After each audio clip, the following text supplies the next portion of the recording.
Today's show is brought to you in partnership with Clearmotive Marketing. I co-founded this high-impact creative agency over 15 years ago. We deliver marketing that matters to our clients through our three-pillar approach.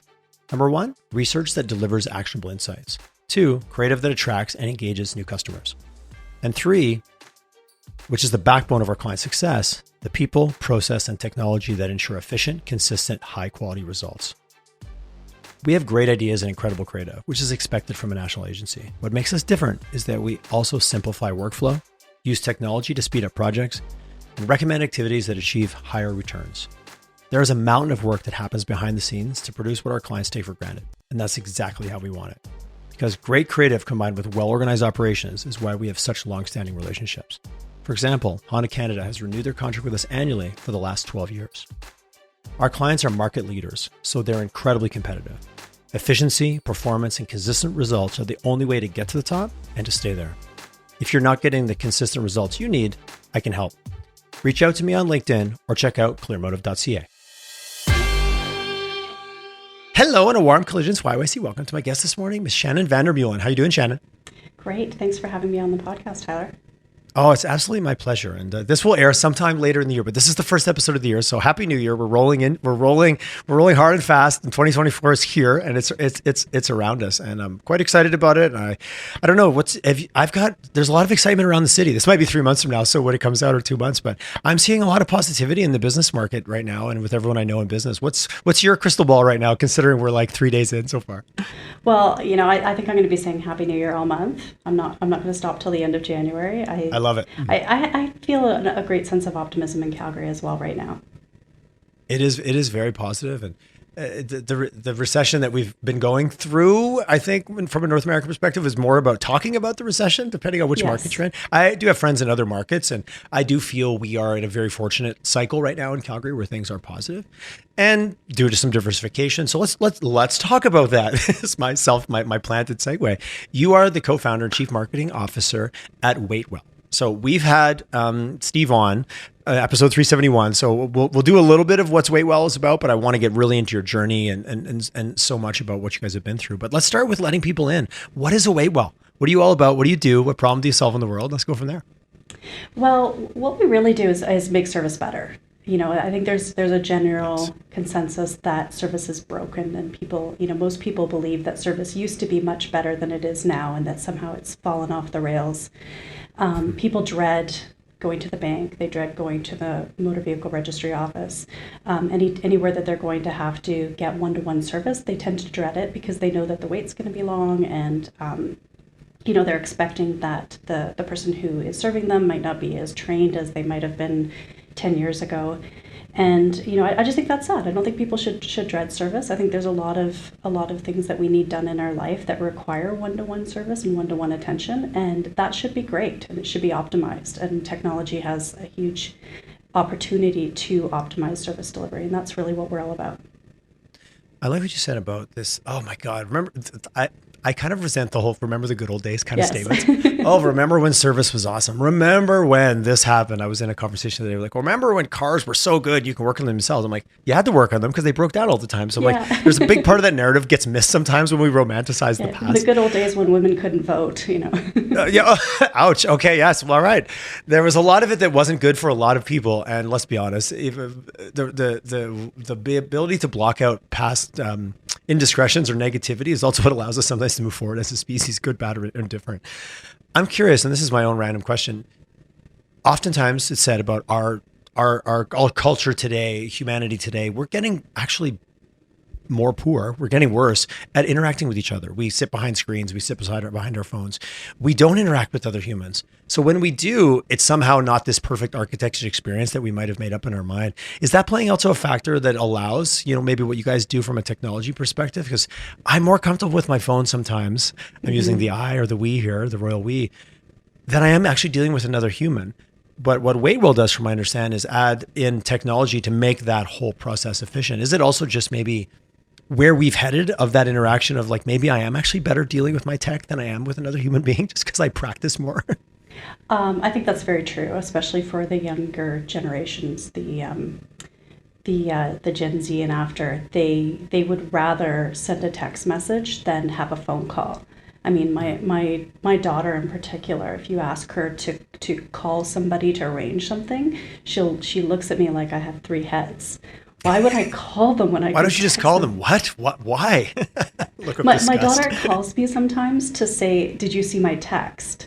And I'll say, "No, I haven't seen it yet. I've been in a meeting. What does it say?" Well, just read the text, and then she'll hang up. Click.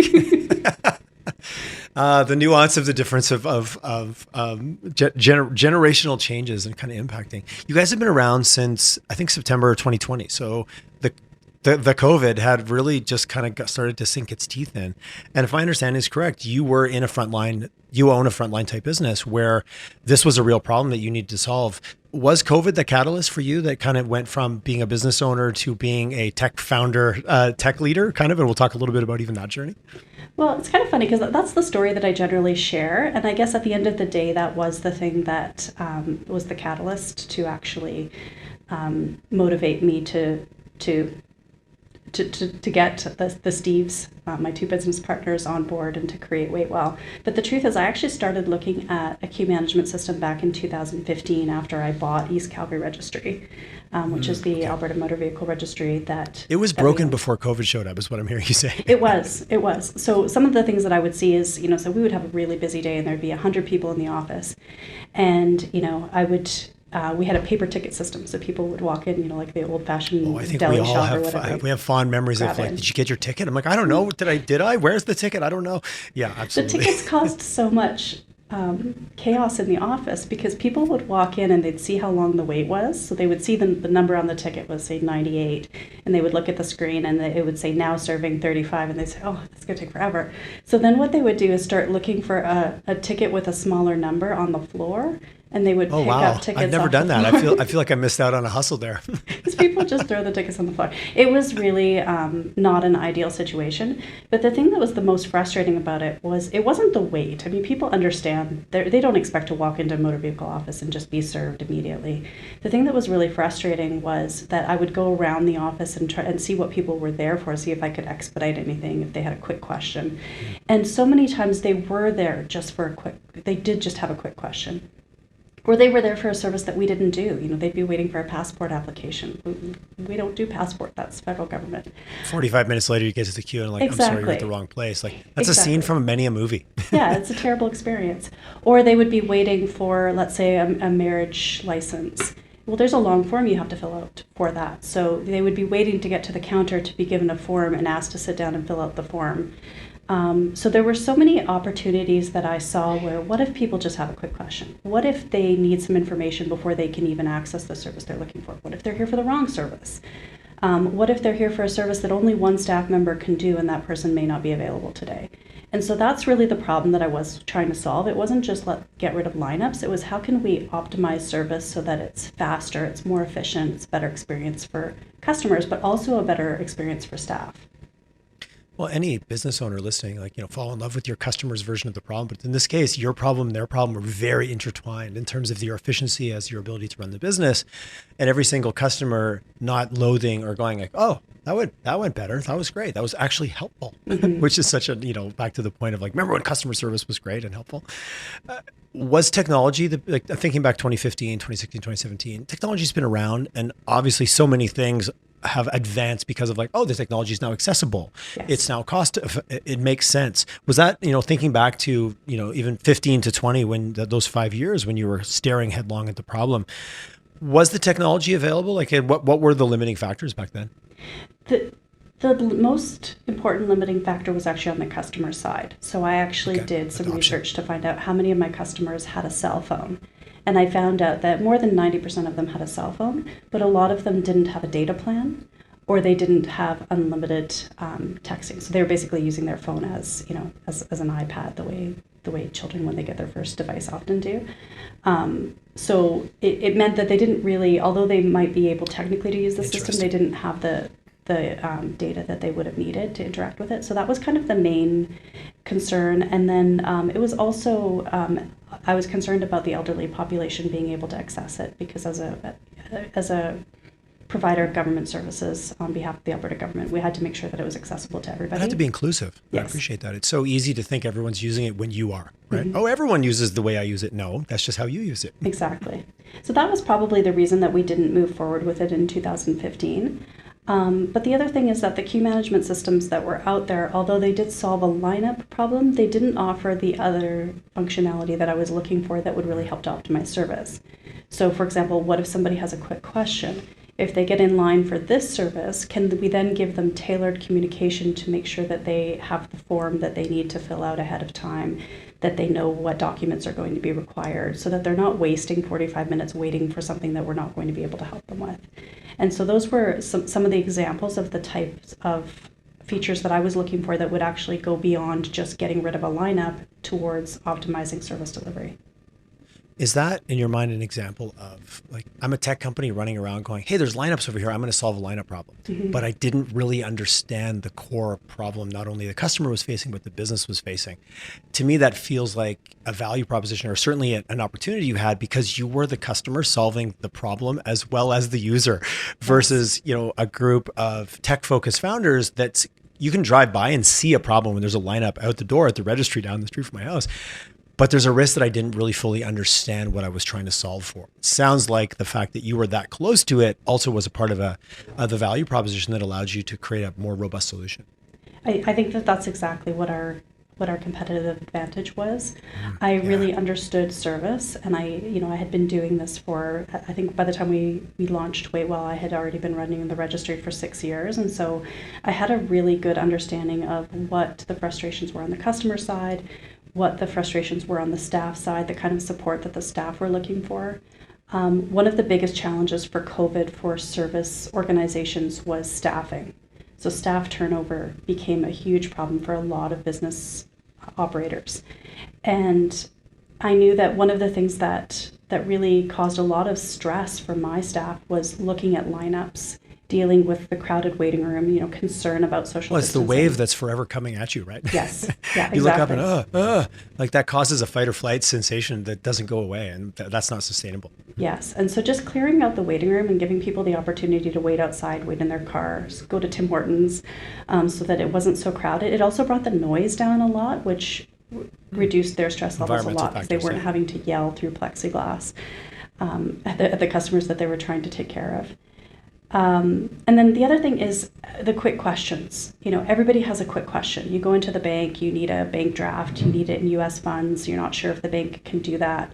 You don't want to wait for 40 minutes to find that out, but you also don't want to interrupt the customer ahead of you. I'm Sometimes you kind of do. Can I just jump in here for 2 seconds? I just have a simple question. Exactly. But nobody really likes Get back in line, man. What are you doing? Come on. That, but a lot of people will. And that causes a lot of stress for the frontline service delivery staff as well, because then they're trying to take care of humans behaving badly. Yeah, exactly. So those were some of the features that I was looking for that I knew would really take a lot of the burden off of my team and make their jobs just a little bit easier. And it was really critical for me back in 2020, because when things opened up again in, I think it was May, June, the doors opened and thousands of people flooded in. All of a sudden, everybody wanted to do all of the things that they hadn't done during the lockdown. And I could not keep staff. It was really, really difficult for me to keep the counter staff. And that's a huge burden. It's a huge weight to deal with, knowing that the people who are working in your organization are dealing with stress beyond what they should be dealing with. I'm hearing so many interesting paradigms when I'm thinking about listening to you talk about being so close to the business and deeply understanding at its core level. This is what's broken at the layers that it's broken at. Just thinking about your journey as a tech founder, and thinking about so many people I talk to in their businesses that know their business, they are subject matter experts, but they're not technology experts. Yes. And they feel that I understand. And I've met a lot of tech founders that we started this thing, we were going to solve this problem. We got a handful of customers and realized we were solving for the wrong problem. We didn't actually understand. So I find it an interesting balance. Maybe if you want to share a little bit, the becoming a tech, you were a business owner who understood a problem that now became a tech founder. And I think that I feel in my experience, my conversations, that can be a huge barrier of like, well, I don't understand technology, so I don't even know where to turn to start solving a problem that I'm incredibly intimate with because this is my business, my profession, my chosen area. Talk to me a little bit about your own journey of like the balance between being a business owner to becoming a tech founder, and like tell me if I'm even saying that correctly. It's funny because I actually fell into being a business owner as well. So I was actually, my first career as a teacher. I taught at Bow Valley College for 15 years. I did see that. I was creeping on your LinkedIn. I did see that. Online instructor. I taught ESL. Great school. I'm a huge fan of Bow Valley College. I think that they do so much in the city to really support and elevate people, illuminate pathways, and I just think it's a marvelous organization. But I was quite happy doing that, and then we we ended up buying this registry. It turned out that it was better for me to run it than it was for my partner, and I didn't know anything about running a business. I didn't know how to do a spreadsheet. I didn't know how to run payroll. I didn't know anything about bookkeeping. I didn't know how to hire somebody. Like I really just didn't know anything about running a business, and I had to kind of hit the ground running. Well, there's one way to find out, Shannon. Yes. There's one way to learn. So can you swim? No, here's the deep end of the pool, splash. Yeah. It works. It's one way to do it. But I think for that reason, becoming a tech founder was maybe a little bit less of a jarring than it would have been for others. So, I don't bristle at it, but, when people say tech founder, I'm like, do they know that? Do you have does your imposter syndrome light go off a little bit? Of course. Sorry. Sorry. Oh, sorry. You were talking to me. Oh, I didn't realize. Of course. I'm not the best person in the organization to talk about the tech stack with. I've been doing this for 3 years and I can fumble my way through it, but that's not my skill set. That's not what I bring to the table in this partnership. So I'm lucky to be partnered with, I call them the two Steves. So one of them is Steve Vander Meulen, who you've talked to before. He's our CEO. And Steve Drew, who's our Chief Technical Officer and has written most of the code for WaitWell. We only just brought on a second developer in the last few months. I remember when I talked to Steve, he walked me through how lean you guys have been in terms of the build. Yeah, he did share that with me. But that relationship is really strong between the three of us, and there's a lot of trust there. And what it boils down to is that I don't need to be a technical expert. I don't need to know how to write code. I can rely on my partners for that, and I think that's really been a huge source of the success for WaitWell. And they look to me for marketing, and also for, initially at least, for being really the subject matter expert when it came to service delivery. So when it came to looking at that code or looking at the interface of like, this is how the user is actually going to experience, that's where clearly your value would have been irreplaceable in terms of like, well, actually, no, this is a roadblock. Or so many times I've dealt with technology where it's like, oh, this is amazing. And you're like, but from a user's perspective, like I just ran into a wall and I just ran into another wall. I'm assuming that's also what set you up for success, was you being able to navigate it with a lot of empathy from your staff's perspective, from the business perspective, and more importantly, from your customer's perspective. Sure. Yes. And then being able to pilot it in a live situation. So one of the funny things that happened, I think we'd been using it for 3 to 5 days. I had my son, I think he was about 15 years old at the time, and he was working on the door. So he was the person that would tell everybody where to stand in line. It was back in the days where there was tape on the sidewalk and everybody had to stand 6 feet apart. And so then the motor vehicle system, the government database, actually crashed. And it was about an hour before, awesome. About an hour before closing. And so we had to let everybody know that we weren't going to be able to take care of them, but we had no way of doing that because everybody was now sitting in their cars. If they'd been in a physical lineup, we just would have shouted, sorry, come back tomorrow. But because they were all sitting in their cars, or they'd gone to the Tim Hortons, which is what we had told them to do, we had no way of communicating with them. So we needed to come up with an alert feature really quickly. And Steve Drew ended up developing that overnight. So the next day we had an alert feature. So just the ability to... Necessity is the mother of all invention. Yes. Just being able to test in real time and have one of the founders there seeing what was working and what wasn't working really helped us to develop our product at turbo speed. Turbo speed, I love it. It seems so obvious to state, but how critical from your perspective now, talking to So there's other early stage tech founders that are listening to this episode right now, and they're going, "Wow, I don't have that sandbox. I don't have that going concern business that, I might not even have my first customer yet." What advice do you give them? Like, do you go out and like find it at all costs? Like, I'm hearing the formula to your success being so much about, I had the idea, we had the pain, we understood the customer, but we also had an environment for rapid prototyping and testing where we got brutally real-time feedback. What do you tell a tech founder who maybe doesn't have that in place yet or needs to?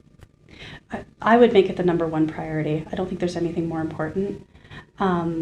The people at Alberta Innovates have been really great at helping us with different programs, and I know they have a product demonstration program grant. Nice. I think it's just critical to find that first user, even if you don't make $1 off of them, even if they're not ready to pay, even if they're not sure they want it long term. I think it's just really critical to find that initial user. Well, that's the old joke. If you want money, ask for advice. If you want advice, ask for money. I think I've heard that from a startup founder before. Sometimes going out there, and people do love giving their opinion. People do love being positioned as the expert witness. Like, don't underestimate people's own desires to participate in something and tell you what they think. Yeah, I think sometimes we're scared to ask. So there's actual research that shows that people like you more if you ask them for a favor. If you ask them for something that actually makes them, and people think it's exactly the opposite. People think, well, no, they're going to like me if I help them. But the truth is that there's something about somebody asking you to help them that makes you want to help them. So I think that has to be the number one priority. Very early on, after we had East Calgary Registry using it, we had a couple other registries that had jumped on board as well. And so I remember saying to an early stage mentor that we had product market fit. He laughed and he said, "No, you don't have product market fit. You talk to me when you have 100 customers using your product. Then you can say you have product market fit." But that first one really is very important. But you basically had beta testing environments. Yes. Curious, funding, self-funded, bootstrapped, sounds like that could be the case here.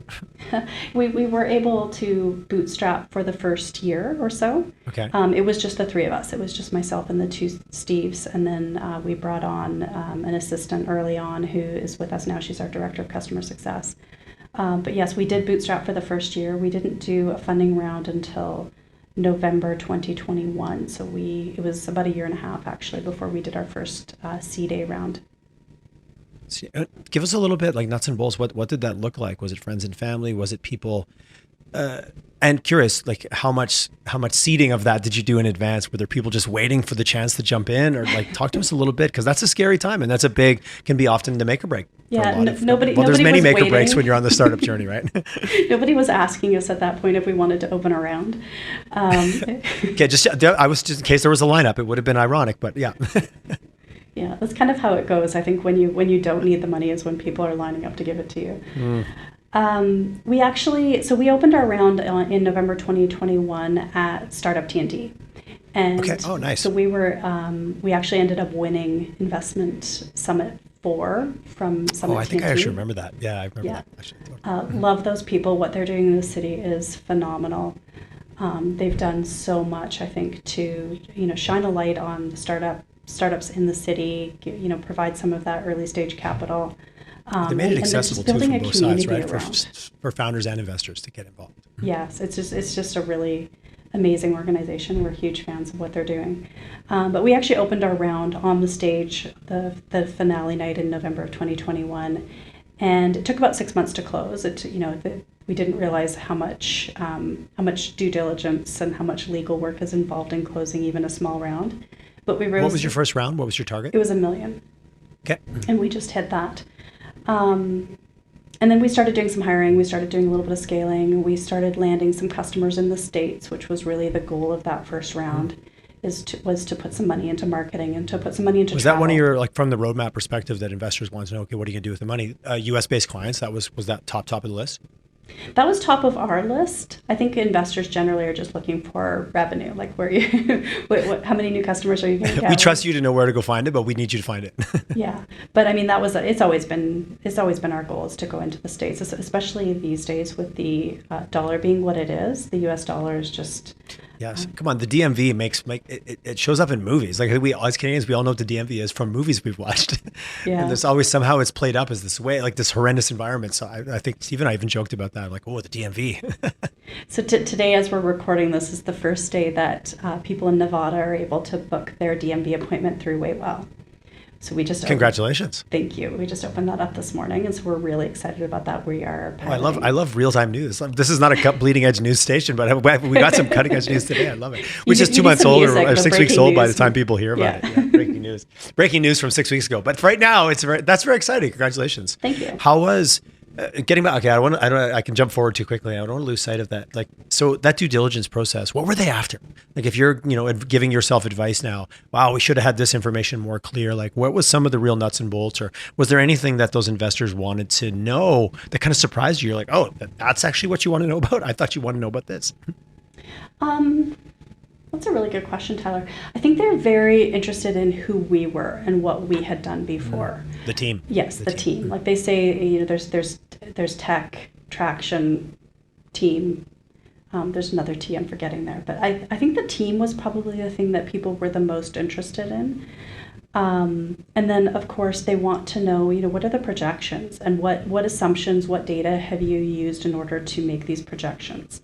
You can have a really great looking pro forma, but how did you build it? What assumptions? That is a crystal ball exercise for sure. Yeah. And did you get pushed on you're too conservative? Did you get pushed on you're sandbagging, or was it like, yes, come on, where did you make these numbers up from? Like, did you get some pushback on some of that, good or bad, or I don't know. There's no such thing as good or bad, just pushback. We've definitely been the word sandbagging has come up lots of times, but I mean we are very conservative people. Shannon, I don't know you very well, but I met Steve. You both seem like you keep your cards close and you don't overplay your hand, but I don't know either of you that well. We're very conservative. I mean, I come from a small business background. When you have a small business and you don't have investors and you don't have access to a lot of capital, you're really careful with what you have, and you plan very carefully. You treat every dollar like it's your own, because it is. Yeah. So we have 3 straight years of meeting or exceeding our goals when it comes to revenue, and we don't want to miss, and so we are careful to set goals that we know that we can achieve. But we also have massive growth plans for the future. Fantastic. When it comes to that roadmap, how much has that evolved from that first round to now, even in terms of, and maybe curious, always what everyone knows, what's your roadmap to hit your milestones? Do you have a specific framework? Do you use OKRs? Do you have any kind of formula that, even listening sometimes in that startup phase, it's a little bit of chaos. What did you use to kind of wrangle that in a little bit? Did you have a formula or a set, approach maybe in terms of laying out your roadmap? Oh, those are more questions for our CEO, to be honest. He's the... Oh, nice. Excellent leadership. Like, you know what? I'm not the best person, but I can hook you up with someone who can answer those questions for you. I can certainly connect you. Fair enough. So from your perspective, well, I've been filling some space before I got to play in the CMO space, because as a marketer, I'm always curious about that story. How has that story evolved from the early days till now in terms of how you've been messaging it? I was on your website this morning, and I'm not sure how recent it is, but it's succinct, it's clear, it's to the point. It feels like it's evolved since last time I looked, but I don't have a before and after. Oh, well, thanks for saying that, Tyler. I'm very much self-taught. I don't have the benefit of having years and years of experience in marketing. But it's something that I really, really love, because it really allows you to use both sides of your brains. The very analytical numbers, KPI side, and then also the very creative side. And I think that's what I really love about it. And I'm also a person who I think, maybe goes a bit against the grain, because people, often people say that people hate change. And I think that that's fairly common. A lot of people are really change averse. I love change. I don't like things to be the same. I think that comes from my background. I was raised as an expat kid, and we often moved every year. I think the longest I ever stayed anywhere. So was change 3 was years. just you didn't call it change. You just called it the world you. It was just the world you lived in. Yeah, exactly. That was just what I knew. It was if I didn't start a new school in September, that almost felt kind of strange. And so marketing is a really good place for somebody like that, because as you know, as a marketer, things change month to month, day to day. The way that we are approaching marketing today is so much different than how we did 10 or 20 years ago, or even how we did 2 years ago. And so it's a really good environment for me because I really like the challenge of sort of navigating a changing landscape. From an ICP or ideal customer profile, or just who your stakeholders, you've obviously got the end user and adoption and understanding that, oh, I'm in Nevada and I can now do this. So there's that messaging. Then there's also the messaging to business owners, other people like you, and they might own multiple locations. It might be, regulated in different ways. How has that balance been for you in terms of really streamlining, okay, who are we messaging to, and making sure to keep those lines clear, but also it evolves over time, and having multiple masters can be tricky with a marketing message. I think that's probably the biggest challenge that we have in marketing here at WaitWell, because for one thing, we actually sell into a lot of different industries. So we talk a lot about motor vehicle administration because that's where we started, and we do have some big customers using it right now. So a couple different provinces in Canada. Lots of proof and validation. Mm-hmm. But we're also very involved in higher education. So we do a lot of work with schools like University of Alberta as a customer. Our first really big customer actually was the University of Manitoba, University of Texas at Austin. We have a number of schools in the States now using our software. And then another area of focus for us is medical, because as everybody knows, there are a lot of challenges with wait times. We have challenges in that area. Yes. Yes. And so we're really interested in helping organizations, and we do have quite a bit of traction, especially with medical imaging, so X-rays and MRIs and blood collection, labs, phlebotomy labs. So that's a very big marketing challenge for us, because the value proposition for a medical clinic is going to be quite different than for a retail store or a university, for example. And then not to mention the fact that even within higher education, for example, you have the persona, we've carved out personas for ourselves.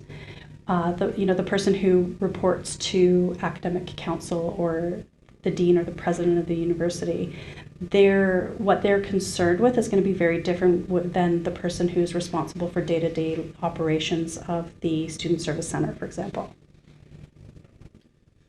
Do you find that in those, you think, well, you work in motor vehicles, we're higher education, that's not the same, or like there's always that challenge specifically in kind of that B2B space of like, oh, well, you're in oil and gas, I'm in mining. We can't talk. You don't understand our business. Is that similar, or does everyone kind of get it? Because I look at, if you can help manage the motor vehicle, the DMV, wow, okay, this is going to be a cakewalk for you here. But we have different things. Like, how much is it have you had to conquer or overcome we're unique, and if you work here, do you really understand us? Like, now that I'm looking at your logo banner that's streaming across, and it shows the diversity, but you've built that. 2 years ago, that probably wasn't the conversation. It wasn't as readily available for proof. We certainly had to earn the trust of the people that we were talking to. And the way that we did that is by listening first. And so really taking the time to understand, on a day-to-day basis, what are the challenges that you're dealing with? Back to Who ask do for you advice, report right? to? What questions are they asking you? What are the biggest challenges that you're having?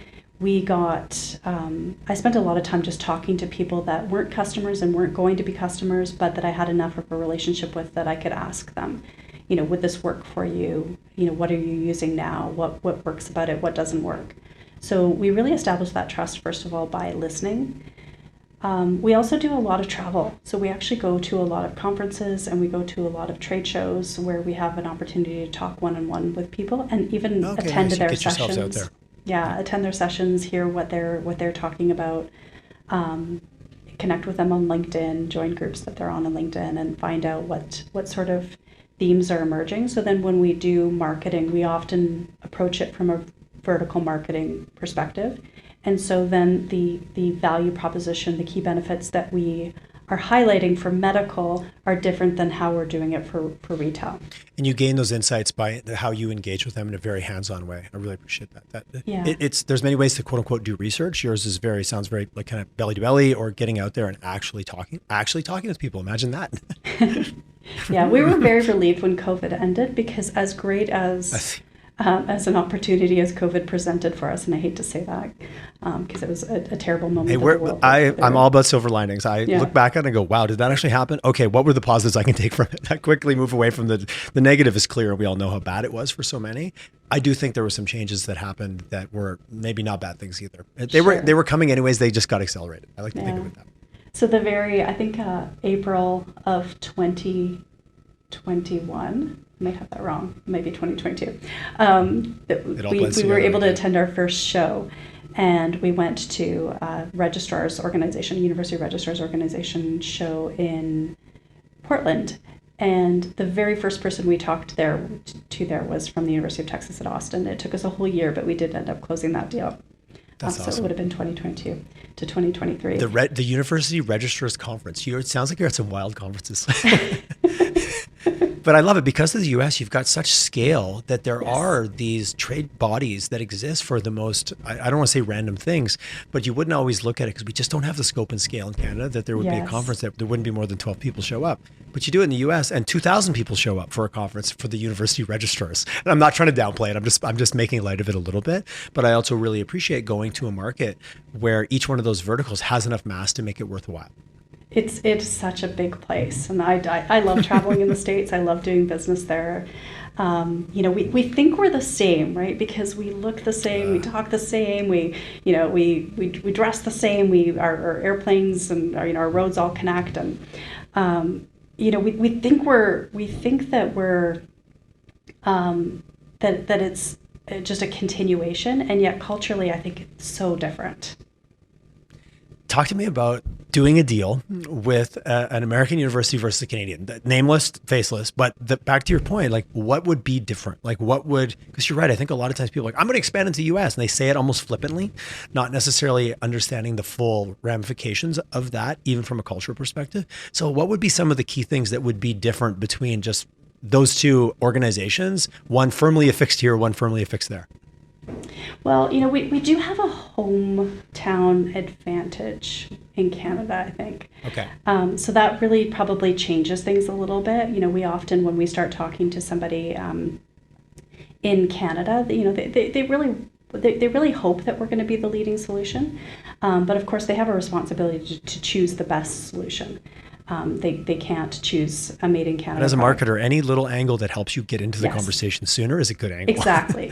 So I'll take it all day long. conversation. You still have to deliver the value at the end of the day, but if it gets the conversation going because you got the Canadian flag on there, that's that. I hear you. Yeah, but generally, I find in the States, like they don't care that, they don't care that that we're from Canada. It's not a plus and it's not a minus. So it's okay. I appreciate it. If it's not going to be a plus, a net neutral is fine. That's very acceptable. Exactly. And like you said, it's just such a huge market. I mean, they're 10 times the size of us. If you look at, even, for example, the city of Chicago, they've got more universities there than, we have in all of Western Canada. Scope and scale. Are they more direct? Are they more to the point? Are they less nice? Do they say, I'm sorry less? Like, are there some real deliberate nuances? And I'm playing some stereotypes just for fun here. But is it, it took a year to land a deal. Was that like, oh no, for sure, we're going to do something, and then you don't hear from them for 3 months, or was it a little bit more straightforward? And did their business sword have a bit of a sharper edge there than here? I think so. I think the decision making happens a little bit faster. Okay, for sure. The truth is that a lot of the deals that we're winning these days, they're not people who are implementing a queue management system for the first time. They're organizations that are with an existing queue management system and they're switching. And so the conversation is very different, right? It's not, here's why you should use queue management. Here are the benefits of service optimization software.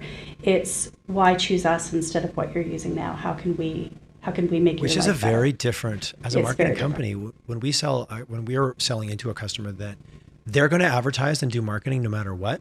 It's just whether they're going to choose us or choose someone else is very different than someone going, I don't know if this is an investment worth making for our business. Those are two very different kind of pitch sale processes. Yes. But also replacing someone, there's probably some frustrations, and you're probably seeing a pattern of what some of those shortcomings are, right? So you're are you a 2.0 or a 3.0 version when it comes to queue management as a sector, or as a service? I'm not sure what you mean by that. Well, they're replacing somebody. I would say that they're probably replacing them because yours is better. but has the industry been around long enough from a technology perspective that you're kind of the third iteration of the improvement? I'm making up my own 1.0, 2.0 kind of criteria here, but they're replacing someone who they've probably had in place for a while that maybe hasn't kept up, or there's something that they see as, wow, I have hope that yours will be better because you're coming in with kind of the next iteration of the way things are going for queue management. Or am I kind of giving too much structure to an industry that's still evolving? I think in some cases people were using a very analog system, like a number, a ticket pulling, or a number that just appears on like what you'd see at the passport office, where you get a ticket and then it's technology, but it's still it's technology that almost mimics the spreadsheet, if you will, versus going up with a whole new way of doing it. A virtual queue.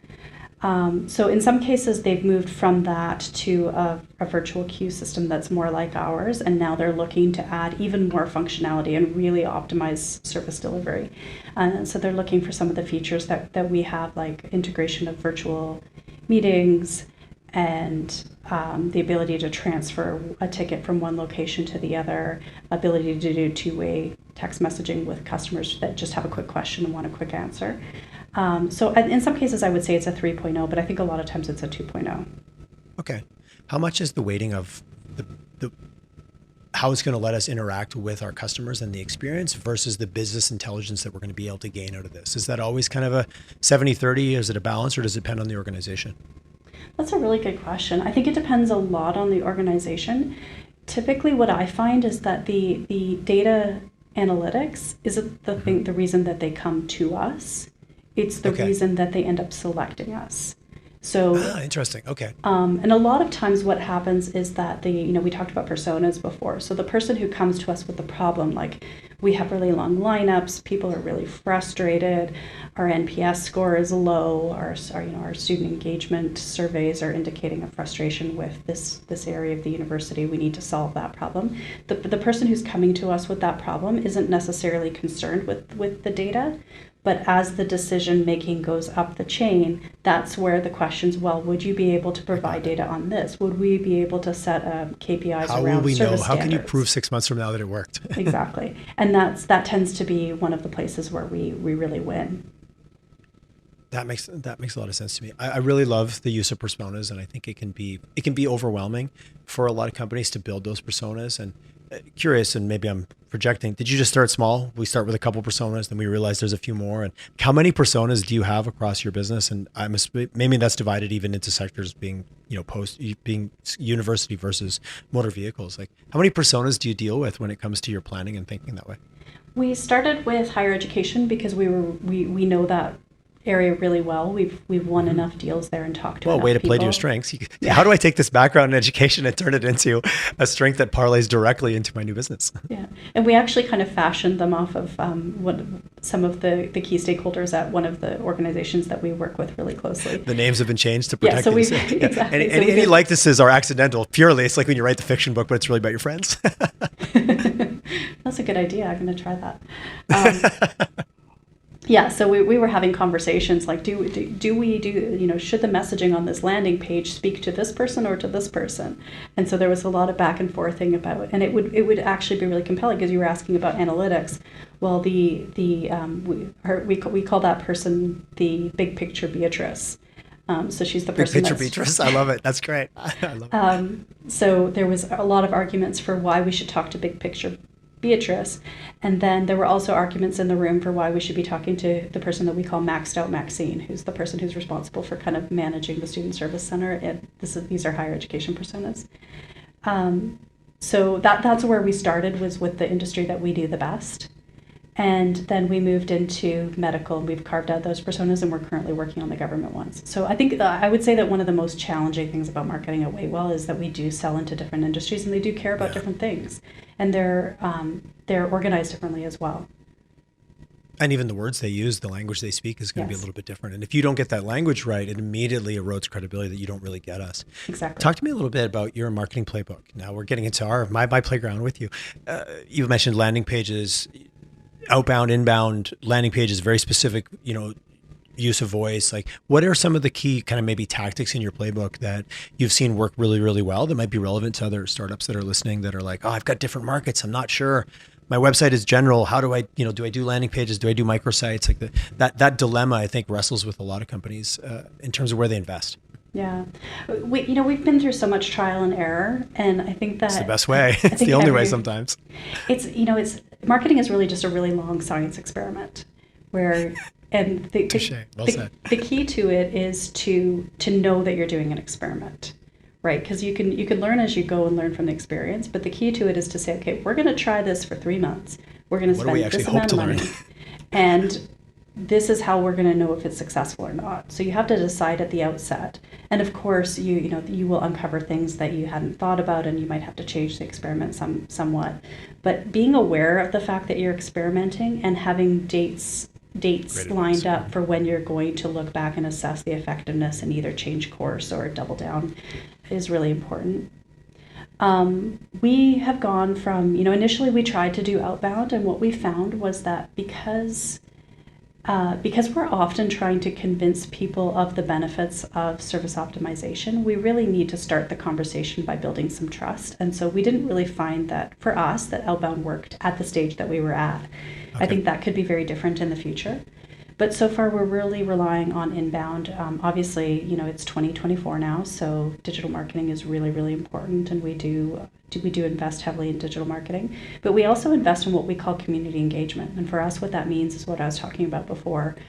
Joining LinkedIn groups, attending conferences, attending trade shows, going to sessions, joining associations even as a corporate member, being part of their listserv groups or what have you. Becoming part of their world. I love it. It sounds so old fashioned, but it's still so relevant. And so I think almost more important as we get drowned out by a million messages and so much noise, right? Yeah, exactly. And I'm so grateful, like I said earlier, that the world did open up when it did, because I think it would have been really hard to push this boulder up the hill without having the opportunity to be face-to-face and getting inside of these people's worlds and finding out what challenges they had and how WaitWell could make service better in their organizations. Really appreciate we go out and we meet them where they are. We go to their trade shows. We don't ask them to come to our trade show kind of mindset. From a digital marketing perspective, is it content creation? What are just some of the, I'm pushing for some of the practicalities, because oftentimes you hear founders talk, you're like, but I just want to know what you actually did. So what are some of the things that maybe if you want to share some of the secret sauce, what around your digital marketing strategy, aside from getting out there and engaging with your community, and I'm assuming there's some content creation that goes with that, but what are some of the tactics that maybe you've seen, through your testing and through your experiments, what have you seen actually work that you guys have hung on to and said, all right, that's a must do. We're going to do that for at least the next 6 months or until the world changes? That's a good question. We've had success the most recent thing that we've done is to invest more in some of these online marketplaces that people use for researching software, because our software is B2B for enterprise, basically. And so our hypothesis was that people who are actively looking for a solution will be using these, for example, Capterra, Gartner, Software Advice, GetApp. We'll be using these marketplaces in order to do, marketplace is probably the wrong word, but websites in order to do research about products. And so we've invested a bit more. I think marketplace, I think that's the right, in that context, I think most people will get that. Mm-hmm. So that's a recent thing that we've done. We set that up as an experiment. So, here's the hypothesis, here's the budget, here's the time frame, here's what we're expecting to happen, here's how we're going to judge whether it's successful or not. And we track it really, really carefully. So that's something Maxine's probably not on there because she's too busy, but Beatrice might be. I think about your personas. Very good memory. I'm impressed. I could talk about this all day long. This is we're in my favorite sandbox. Yeah. But the other thing I would say, Tyler, is the first year we didn't have anybody working with us. It was just the three of us, and I could not understand. I would compare myself to companies that were 5 years or 10 years in.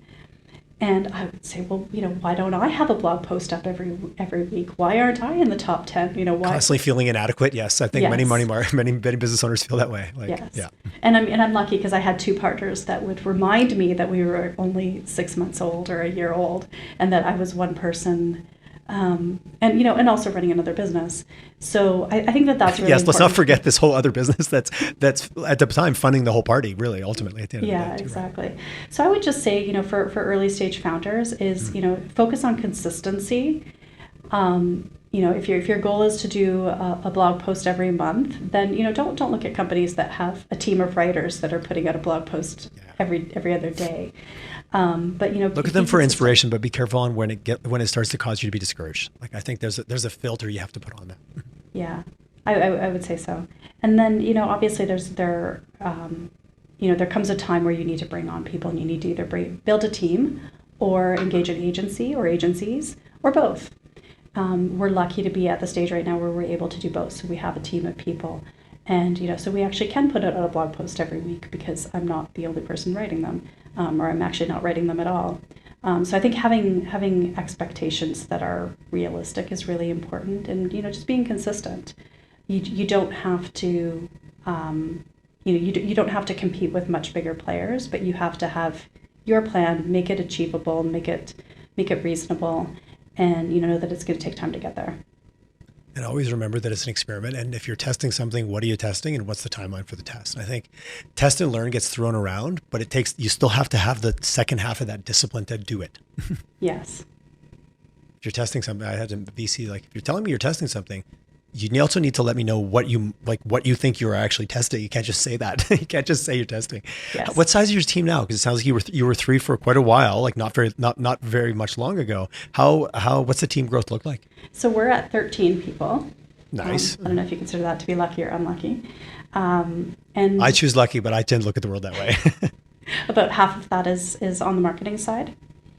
Okay. So we have product marketing, we have a web content developer, and we actually, like I said, I've just engaged an agency as well to undergo a larger brand positioning, brand guidelines, and website redevelopment project. That's a huge step forward. Congratulations on that. Just touch a little bit about how building that team, going from 3 people, you've all got each other's back, you probably could finish each other's sentences, all of a sudden adding new people into the mix, and how exciting that is, but it's not without its challenges. Yeah, for sure. I think for me, the biggest challenge is always that it takes time, that you have to invest the time to ensure that the people who are joining are going to be successful. And that's why, we actually had planned to be bigger than we are at this point. When we did our fundraise last summer, I think we had projected that we would be at 18 people now. And we're just not, because we know that it takes time we have to grow a little bit more organically, because we don't want to bring people on and not have the resources available to make sure that they're going to be successful. I really appreciate it. Is it about headcount, or is it about where the business is at? Like, that's a tricky one, like headcount, unless there's a direct correlation, which you're not a service business in that way, like, one FTE equals this much revenue. How much is that? Is that a direct correlation between where we are in terms of growth and revenue, or number of customers you've onboarded directly to how many employees you have? Like, I'm just talking about the linkage between those two numbers, how one can mislead the other sometimes. I don't know what your thoughts are on that. I would say that not having more people puts a lot of pressure on the founders in particular, and on our directors. They just take on more than they would otherwise, and it kind of slows things down in terms of product roadmap, larger marketing initiatives. So we maybe aren't moving as fast as we would, but I don't know that it's reflected necessarily in the number of customers that we're bringing on. Okay. And that slowdown in hiring, to your point about being really clear on, I love what I heard, if it's the way I'm interpreting, but setting people up for success. There's nothing worse than hiring somebody and everyone's all excited. In those first couple of weeks, they just kind of bounce around. They don't have focus, and they don't know what they're being held accountable to. And nobody likes that on either side. Do you see that as how does that unfold? Like, you've kind of got to that point, you've made some decisions to slow up on hiring a little bit just because that's so important to you, which I applaud you for that. What does the next phase look like are you just at that awkward growth phase where that 13 to 20 is that next leap forward where you create a little bit more structure and hierarchy inside the organization? I think so. At this point, when we bring someone on, it's an investment of a couple of weeks where I'm not really doing other work because I'm heavily involved in onboarding that new person. At this point, with the team that we have and with the structures that we have in place, in addition to being the chief marketing officer, my unofficial role is also chief people officer. So we don't have an HR function within WaitWell right now. So with the team that we have right now, it's a huge investment, and so I have to know that I'm going to have that couple of weeks in order to really set that person up for success. I would feel terrible if we brought someone on and they didn't have the direction that they needed in order to feel successful in their role. I applaud you at that. There's so many organizations that just launch people into the pool and go, oh, it'll just work out because that's how we do it here. I'm like, I don't think that works. I don't think it ever worked, but it doesn't work anymore because that team member won't accept that. It's not acceptable. I've heard that before, and it's actually surprised me because I've had people join from much, much larger organizations that said, oh, I never had an onboarding plan like this. I won't say the name of the company, but really large organization that anybody in Calgary would know. And that really shocked me. I thought, well, they're a huge organization. They probably have 20 people working in HR. Why wouldn't they have a really comprehensive onboarding plan? But I think maybe that's my teaching background that's kind of shines through, is that I knew that in order for somebody to be successful, we couldn't just hope for the best. We had to have an actual plan, a learning plan. I don't know about you, Shannon, but when I got into business, and you and I have a similar background, I had one marketing course in school and I got into marketing, fell in love with it, self-taught, took courses, was a commercial pilot. For saying that. So you and I have I feel like I might have overshared. There's a lot. No, I love the honesty. I hope people didn't just hit stop when they heard that. I might listen to this. No, I don't. Well, I think there's a lot of people out there, especially in marketing, that found themselves in the place that they're in, and that doesn't mean you're not going to do phenomenally well at it. I thought big businesses were going to have their shit together a lot more than they do. I don't know if you thought that, but I've learned that was an illusion that I had that I found to be 100% not true. Yeah. I'm curious, and I love it because I made this joke before we even got on the air. I'm looking on I'm a professional LinkedIn creeper and co-founder and CMO of WaitWell, but underneath it also still says self-employed. So I love, and this is a very human question. Like, if you introduce yourself to someone in terms of what you do you say self-employed, or do you say CMO, or do you say co-founder, or do you say all three? I usually start with co-founder. Nice. I think the chief marketing officer title, I think that I maybe add that in second, and I think it might have to do with the fact that I don't properly feel qualified. Imposter syndrome is a real thing. I wrestle with it every day. Exactly, but I definitely do feel like a co-founder, and I think that's probably what I lead with the most. I think that's probably the persona, if you will, that I identify with the most. If someone was building a persona about you, who would it be? Anyway, that's another podcast. That'll keep me up all night. But the self-employed thing, that's funny because you mentioned that before, and I didn't actually realize that was on my LinkedIn profile. I'm not even sure how you remove it, but no, I actually don't feel. I want to go check mine now. I'm not sure if it says that on mine either. I don't know. I don't feel self-employed, to be quite honest. I feel like I work for WaitWell. I feel like WaitWell is my boss. There's definitely been a shift. I think when we kind of moved past the sort of 6 people mark was when this started to feel like a real company, and I feel like I work for this organization. I love that. That's well said. Last question, because you talked about Alberta Innovates and some of the positive experience you've had there. You give some real shout outs, positive to Startup TNT. I love those guys, Zach, and everything that they're doing over there, and Jade and the whole crew. Mm-hmm. I know you work with Metiquity, and I'm a big fan of Jacques and Brian and what they do. Yes. So maybe give them a little plug, or I know that they've stepped up and been part of your funding, and yes. Any chat about being the benefit of finding local capital like that to help you at that early stage? Oh, I really can't say enough nice things about Metiquity. Jacques also joined our board. He joined our board last Fabulous. Year. Both those guys, I got all the time in the world for both of them. They're awesome. Yeah, they're good humans, good people. Yes, they are good humans. I do think it's relevant that they're local because they're able to connect us with local people as well.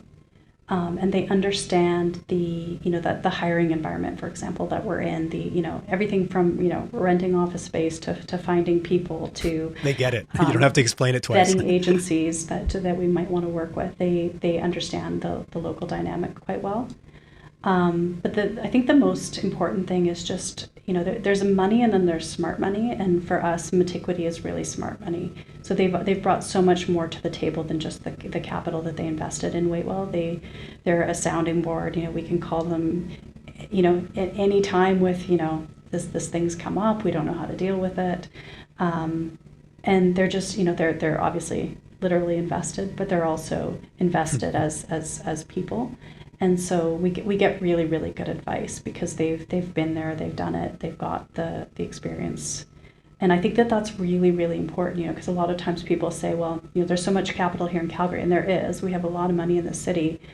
But what you really, really need at this stage, especially for us, I'm starting to think that we're moving from being a startup to being a scale up.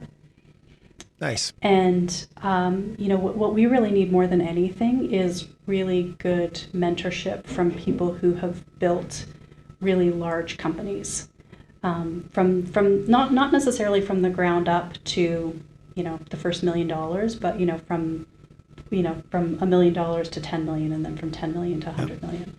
And so that's I think what's really important. And I think that's why you see these larger ecosystems and everybody talks about how ours are growing fast, and they are. We are seeing a lot of growth here, but I think that the benefit that companies in the Silicon Valley get is that they have so much access to not just the capital, because companies from Silicon Valley are happy to invest in a company in Calgary as well, right. But they won't necessarily be able to help you grow because they don't have because you won't necessarily have that connection. And I think that's really it's really the experience that's important. I love it. I've had many founders on talking about getting money is one thing, getting money that is tied to the right individuals, the right advice, the right support, the right ability to make introductions. There's so many other things beyond the check that are actually the features of success, especially at those early stages. And our market is still young in that way, which I think makes it very collaborative, makes it very Calgary, very Western Canada. Mm-hmm. But the holdback is there's just not as much, especially in the tech sector. And you say, the argument is the energy sector has been good at doing that for itself for many, many years. It's just more mature. I love that we're on the journey, but there is some appreciation for it. We're still in the early stages from this ecosystem in Alberta. Yeah, I just couldn't be more optimistic. We need to be optimistic, and we need to celebrate the wins and everything, but there's a long way to go here. It really is an infinite game, and you have to have an infinite mindset when you're building a scale up. This isn't you put the money in and 5 years later you take the money out. It's not a gumball machine. That's what you're saying. I put my money in and it comes out the bottom. Yeah, if you really want to be successful, I think with building something really meaningful, like a big company that people outside of Canada know that is known worldwide, that has that a unicorn, for example. It's an infinite game. It's not just about solving one problem and doing it really well. It's about being committed to constantly evolving and constantly learning from customers and expanding what you do, because the world changes, and what it needed in 2020 is not the same as what it needs in 2024, and it's not going to be the same as what it needs in 2030. Are you unicorn building? We like to think so, honestly. We think, we I heard it come through. There was a little bit of fire started to come up in your voice as you were talking there. I love it. You talked to Steve Vander Meulen earlier last year, and, he talked about being in love with the problem. And we really are at WaitWell. Everybody who's here, we are really, really in love with the problem. And the problem is that service just should be better. And there are so many ways that technology can support that. It's not just about getting rid of lineups. Shannon, that was an excellent from a podcasting perspective. You brought it all back around and you put a bow on it right at the end. So I'm going to stop right there because that was incredibly well done. That was masterfully done. Thank you. Shannon, if someone wants to reach out and just chat with you or get connected with you, LinkedIn, is there email, yes. website? What's your preferred? What's your favorite? Sure. I'm on LinkedIn, and I'm happy to connect with any of your listeners. I'd also love it if they'd follow WaitWell on LinkedIn. And if you want to get in touch about something specific through the website, there's a contact button in the top right. Absolutely. Waitwell.ca. Go check it out. Your website's clear and it's crisp and it gets to the point very quickly. I love it. It brings me marketing joy when I look at it. So well done on that department. Shannon, thank you so much for your candor. Thanks for what you're doing. And I think it well represents the emerging tech ecosystem we have in the city. And I love the problem personally. Selfishly, I love the problem you're solving, but I really love also how you've gone about solving it. So thanks for coming on the show today. That was a lot of fun. Thank you. Thanks for the chance, Tyler. It was great to talk to you.